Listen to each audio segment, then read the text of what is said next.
Friends, welcome to Kavithasamayalarai. இன்னைக்கு நம்ம பார்க்க போகிற ஸ்பெஷல் ரெசிபி சுவையான பச்சை சுண்டைக்காய் குழம்பு. ஒரு அருமையான குழம்பு ரெசிபி இது. தமிழ் சமையலில் ஒரு பாரம்பரியமான குழம்பு ரெசிபி. நல்ல மருத்துவ குணங்கள் கொண்ட சுண்டைக்காய், பச்சை சுண்டைக்காய் யூஸ் பண்ணி செய்ய போகிறோம். இதே ட்ரை காஞ்ச சுண்டைக்காய் யூஸ் பண்ணி செய்யக்கூடிய வத்தல் குழம்பு மோஸ்ட்லி எல்லாருக்குமே பிடிக்கும். அந்த ரெசிபி நம்ம Kavithasamayalarai சேனலில் ஏற்கனவே நான் போஸ்ட் பண்ணியிருக்கிறேன். கிட்டத்தட்ட 50 லட்சம் வியூ போயிருக்கு.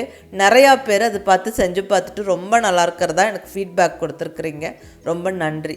அதே மாதிரி இந்த பச்சை சுண்டைக்காய் சேர்த்து செய்யக்கூடிய குழம்பு ரொம்ப ரொம்ப டேஸ்ட்டாக இருக்கும், ரொம்ப நல்லதும் கூட. பச்சை சுண்டைக்காயில் நிறைய மருத்துவ குணங்கள் இருக்குது.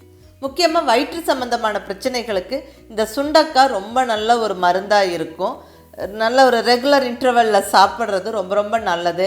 கேஸ்ட்ரிக் பிரச்சனை இல்லாமல், வயிற்றில் பூச்சி இல்லாமல் இருக்கும். அதே சமயம் நல்ல அயன் அண்ட் கால்சியம் இருக்குது. ஸோ ரெகுலர் இன்டர்வலில் இந்த சுண்டைக்காய் சாப்பிட்றது ரொம்ப ரொம்ப நல்லதுங்க. சுண்டைக்காய் பற்றி மோஸ்ட்லி எல்லாருக்கும் தெரியும். தெரியாத பிகினர்ஸ்க்கு வேண்டி சொல்லுறேங்க. இந்த ஃப்ரெஷ்ஷான சுண்டைக்காய் ஒரு சிலர் பேர் பார்த்துருக்க மாட்டீங்க. காஞ்ச சுண்டைக்காய் வத்தல் வேணால் பார்த்துருப்பீங்க. ஃப்ரெஷ்ஷான சுண்டைக்காய் இப்படி கொத்து கொத்தாக காய்க்கும். பட்டாணி மாதிரியே இருக்கும் பார்க்குறக்கு. பட் பட்டாணி விட டபுள் த சைஸ் இருக்கும். மேலே இருக்கிற தோல் கொஞ்சம் திக்காக இருக்கும். உள்ள சின்ன சின்ன விதைகள் இருக்கும். இதை நல்லா பக்குவப்படுத்தி வெயிலில் காய வச்சு எடுத்து வச்சுக்கிட்டா அதுதான் சுண்டை வத்தல். அதில் வத்த குழம்பு இல்லை அப்படியே வறுத்து நம்ம தயிர் சாதத்தோடலாம் தொட்டு சாப்பிடலாம். ரொம்ப நல்லது, நல்லாவும் இருக்கும். இப்போ நம்ம பச்சை சுண்டைக்காயிலே குழம்பு வைக்க போகிறோம். இது ரொம்ப ரொம்ப டேஸ்ட்டாக இருக்கும். இந்த சுண்டைக்காய்களை நல்லா அந்த காம்பெல்லாம் இல்லாமல் நல்லா இப்படி தனித்தனியாக காய்களை எடுத்து வச்சுட்டு நல்லா கழுவிட்டு நல்லா தட்டி மோரில் ஊற வச்சுட்டு அதுக்கப்புறம் குழம்பு வைக்கலாம். இங்கே தண்ணியில் 1 ஸ்பூன் தயிரும் கொஞ்சமாக உப்பும் சேர்த்து நல்லா கலந்து வச்சுருக்கிறேன். இதில் நம்ம சுண்டைக்காய்களை தட்டி எடுத்து போட்டு வச்சிடலாங்க. சமைக்கிற வரைக்கும் விதை கருக்காமல் இருக்கும். அதே சமயம் டேஸ்ட்டாகவும் இருக்கும்.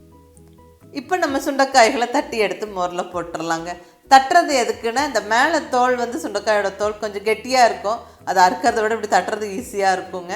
அதே மாதிரி நம்ம தட்டிட்டோம்னா கரெக்டாக அந்த எஜ்ஜில் மட்டும் அது ஸ்ப்ளிட் ஆகிடும். அதுக்கப்புறம் நம்ம அந்த கொஞ்சம் எண்ணெயில் வதக்கிட்டு நம்ம குழம்பு வைக்கும்போது ரொம்ப நல்லா வெந்துடும், டேஸ்ட்டாகவும் இருக்கும். ஸோ அதுக்கு வேண்டி இப்படி தட்டி எடுத்து நம்ம மோரில் போட்டு வச்சிடலாங்க. இப்போ நம்ம குழம்புக்கான மசாலாவை வறுத்து அரைக்கலாம். இப்போ இங்கே சூடான பேனில் 1 ஸ்பூன் ஆயில் சேர்த்துக்கிறேன். நல்லெண்ணெய் விட்டுருக்கிறேன். இதில் 1 டீஸ்பூன் கடலைப்பருப்பு, 1 டீஸ்பூன் உளுந்தம்பருப்பு ஃபஸ்ட்டு சேர்த்து விட்டு லைட்டாக இது நல்லா செவந்து வாசனை வர வரைக்கும் வறுத்து விட்டுடலாம். 1 நிமிஷம் இது வறுத்து விட்டுட்டு அதுக்கப்புறம் நம்ம மற்ற பொருட்கள் சேர்த்துக்கலாம். இப்போ 1 டேபிள் ஸ்பூன் அளவுக்கு வர கொத்தமல்லி, கொரியாண்டர் சீட்ஸ், 1 டீஸ்பூன் சீரகம், 1/2 டீஸ்பூன் மிளகு, 1/2 டீஸ்பூன் வெந்தயம். புளிக்குழம்பு, காரக்குழம்புலாம் செய்யும்போது வெந்தயம் சேர்த்துக்கிறது ரொம்ப நல்லது. இதை லைட்டாக நல்லா வறுத்து விட்டுறலாங்க. எல்லா ஸ்பைசஸும் நல்லா கொஞ்சம் பொரிஞ்சு வாசனை வர வரைக்கும் வறுத்து விட்டுறணும். ஸ்டவ்வை சிம்மில் வச்சுக்கிட்டு கரிஞ்சிராமல் வறுத்துக்கணும். இப்போ இதில் 6 காரமான வரமிளகாய், 3 காஷ்மீரி சில்லி சேர்த்துக்கிறேன் கலருக்கு வேண்டி. காஷ்மீரி சில்லி ஆப்ஷனல், வேணுன்னா சேர்த்துக்கோங்க, இல்லைன்னா ஸ்கிப் பண்ணுங்கள். மிளகாய் உங்களுடைய டேஸ்ட்டுக்கு தகுந்த மாதிரி நீங்கள் டிசைட் பண்ணி ஆட் பண்ணிக்கோங்க, அதிகமாகவோ கம்மியாகவோ. ஸ்டவ்வை சிம்மில் வச்சுக்கிட்டு பொறுமையாக வறுத்து விடுங்க. நல்லா வாசனை வர வரைக்கும் வறுத்து விடணும். இந்த ஸ்டேஜில் வேணும்னா தேங்காய் சேர்த்துக்கலாம். நான் இங்கே சேர்க்கலை. தேங்காய் சேர்க்காமல் புளி சேர்த்து செய்கிற குழம்பு ஸ்டோர் பண்ணி வச்சு நம்ம நல்லா அந்த வத்த குழம்பெல்லாம் எப்படி யூஸ் பண்ணுறோமோ அதே மாதிரி இந்த குழம்பையும் நம்ம ஸ்டோர் பண்ணி யூஸ் பண்ணலாம். ஸோ நான் இங்கே தேங்காய் சேர்க்கலை. விருப்பம் இருக்கிறவங்க சேர்த்துக்கலாம். இப்போ இந்த ஸ்பைசஸ் எல்லாம் ஃபஸ்ட்டு நம்ம மிக்ஸி ஜாரில் போட்டு கொஞ்சம் பருப்பருன்னு பொடிச்சிடலாங்க.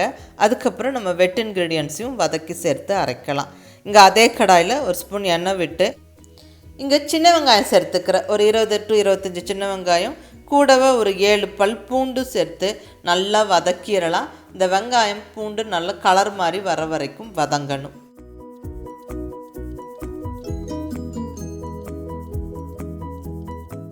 இப்போ வெங்காயம் பூண்டெல்லாம் நல்லா ஓரளவுக்கு வதங்கிருச்சுங்க. இப்போ ஒரு தக்காளியை நல்லா கொஞ்சம் சின்ன சின்ன பீசஸாக கட் பண்ணி போட்டிருக்கிறேன். இது நல்லா வதங்கணும். நல்லா கொஞ்சம் சாஃப்ட் ஆகிற வரைக்கும், அந்த ரா ஃப்ளேவர் போகிற வரைக்கும் தக்காளி, பூண்டு, சின்ன வெங்காயம் நல்லா வதங்கட்டும். அதுக்கப்புறம் நம்ம ஏற்கனவே வறுத்து பொடிச்சு ரெடியாக வச்சுருக்கிற அந்த ஸ்பைசஸோட இந்த வதக்குன வெங்காயம் தக்காளியும் சேர்த்து நல்லா அரைச்சிடலாங்க. நல்லா கொஞ்சம் தண்ணி விட்டு இந்த மாதிரி ஃபைன் பேஸ்ட்டாக அரைச்சிடணும். ஸோ கமகமன்னு வாசனையோட நம்மளுக்கு மசாலா ரெடி ஆயிடுச்சு. அடுத்தது புளிக்கரைசல். நல்லா அழுத்தி பிடிச்ச கொஞ்சம் பெரிய நெல்லிக்காய் சைஸ் புளியை எடுத்து நல்லா ஊற வச்சு கரைச்சி வடித்து ரெடியாக வச்சுருக்கிறேன். ஸோ புளி தண்ணி ரெடி. இப்போ குழம்பு தாளிச்சிடலாங்க. இங்கே ஸ்டவ்வில் குழம்பு தாளிக்க பாத்திரம் வச்சாச்சு. இதில் நல்ல ஒரு 2 டேபிள் ஸ்பூனுக்கு நல்லெண்ணெய் சேர்த்துக்கிறேன். நல்லெண்ணெய் சேர்த்து புளிக்குழம்பு தாளிக்கிறது ரொம்ப நல்லது. இப்போ சூடான எண்ணெயில் 1/2 டீஸ்பூன் கடுகு உளுந்தம் பருப்பு, 1/2 டீஸ்பூன் வெந்தயம் சேர்த்துக்கிறேன். வெந்தயம் மிஸ் பண்ணாமல் சேர்த்துக்கங்க. வெந்தயம் புளிக்குழம்பு காரக்குழம்புல சேர்க்கறது நல்லது, டேஸ்ட்டும் நல்லாயிருக்கும். இப்போ இதில் நல்ல ஒரு கொத்து ஃப்ரெஷ்ஷான கருவேப்பிலை, 2 வரமிளகாய் தாளிப்புக்கு, கூடவே ஒரு 5-6 பல் பூண்டு சேர்த்தாச்சு. கூடவே நல்ல ஒரு 5-6 சின்ன வெங்காயமும் கட் பண்ணி போட்டு நல்லா வதக்கிடலாங்க. இப்போ நம்ம ரெடியாக வச்சுருக்கிற சுண்டைக்காய்களை சேர்த்துடலாம். சுண்டைக்காய்களை நல்லா தட்டி மோரில் ஊற வச்சுருந்தோம். ஸோ அந்த சுண்டைக்காய்களை அந்த மோர்லேருந்து வடிச்செடுத்து நம்ம சேர்த்து விட்டுறலாம். இந்த நல்லெண்ணெயில் இந்த சுண்டைக்காய்களும் கொஞ்சம் வதங்கட்டும். அதுக்கப்புறம் நம்ம புளி மசாலாலாம் விட்டுக்கலாம். இப்போ பாருங்கள், நல்லா ஒரு 2 நிமிஷம் நல்லா அந்த ஃப்ரையாக விட்டுடுங்க. அந்த எண்ணெயில் இந்த சுண்டைக்காய் கொஞ்சம் வதங்கி சாஃப்டானதுக்கப்புறமா கரைச்சி ரெடியாக வச்சுருக்கிற புளிக்கரைசலை சேர்த்து விட்டுறலாங்க. புளிக்கரைசல் சேர்த்து கொஞ்சம் மஞ்சள் பொடியும் சேர்த்து விட்டு நல்லா கலந்து விட்டுட்டு நல்லா ஒரு கொதிக்கிறதுக்கு விட்டுறலாம். அந்த புளிக்கரைசலோட பச்சை வாசனை போனதுக்கப்புறமா இப்போ நம்ம மசாலாவை ஆட் பண்ணிடலாம். ரெடியாக அரைச்சி வச்சுருக்கிற மசாலாவை ஆட் பண்ணிடலாம். கூடவே தேவையான அளவு தண்ணி, குழம்பு எந்த அளவுக்கு திக்காக வேணுமோ அதுக்கு தகுந்த மாதிரி தண்ணி விட்டுக்கலாம். இப்போ குழம்புக்கு தேவையான உப்பு சேர்த்து விட்டுறலாங்க. எவ்வளோ உப்பு வேணுமோ அது போட்டு விட்டு நல்லா கலந்து விட்டுட்டு நம்ம லிட்டை வச்சு க்ளோஸ் பண்ணி நல்லா ஒரு 10-12 நிமிஷம் கொதிக்க விடுவோம்.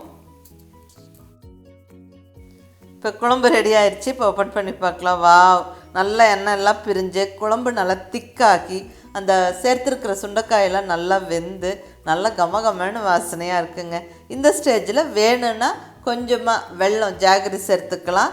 இது கொஞ்சம் அந்த புளிக்குழம்புக்கு கொஞ்சம் அந்த ஸ்வீட் டச்சு நல்லாயிருக்கும். வேணும்னா சேர்த்துக்கங்க, இல்லைன்னா ஸ்கிப் பண்ணிவிடுங்க. அவ்வளோதாங்க, சுவையான சுண்டைக்காய் குழம்பு ஜம்முன்னு ரெடி ஆயிருச்சு. நல்ல சுட சுட சாதத்தோட இந்த சுண்டைக்காய் குழம்பு ரொம்ப நல்ல டேஸ்ட்டாக இருக்கும். முக்கியமாக ரொம்ப ரொம்ப ஹெல்தியானது. ஸோ மிஸ் பண்ணாமல் ட்ரை பண்ணி பாருங்கள்.